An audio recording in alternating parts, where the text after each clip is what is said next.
அனைத்து கட்சிகளும் தேமுதிகவுடன் கூட்டணி வைக்க ஆர்வமாக உள்ளன. பிரேமலதா மதுரை தெப்பக்குளத்தில் உள்ள தனியார் மண்டபத்தில் தேமுதிக பூத் முகவர்கள் ஆலோசனைக் கூட்டம் நடைபெற்றது.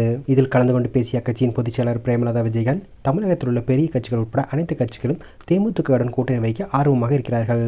மக்கள் விரும்பும் மாபெரும் கூட்டணி நிச்சயம் அமையும். இந்த முறை மிக பொறுமையாக, தெளிவாக, சரியான நேரத்தில் சரியான முடிவை எடுப்போம். கூட்டணி மந்திரி சபையில் நாங்கள் இருப்போம் என்றார். பின்னர் பிரேமலதா அளித்த பேட்டியில், யாருடைய கூட்டணியும் இன்னும் இறுதி செய்யப்படவில்லை. கூட்டணிகள் மாறலாம். தேர்தல் நேரத்தில் முடிவு தெரிய வரும். 2026 சட்டமன்ற தேர்தலில் கூட்டணி கட்சி அமைவதற்கு நிறைய வாய்ப்புகள் இருக்கிறது. அப்படி ஒரு சூழல் வந்தால் அதற்கு சம்பந்தப்பட்ட கட்சிகள் உடன்படுவார்கள். ஏற்கனவே திமுக, அதிமுக இரு கட்சிகளும் தனிப்பெரும்பான்மை இல்லாமல் ஆட்சி அமைத்திருக்கிறார்கள். இந்த தேர்தலிலும் அப்படி ஒரு சூழல் வரலாம். அப்போது கூட்டணி ஆட்சி அமையும் என்றார்.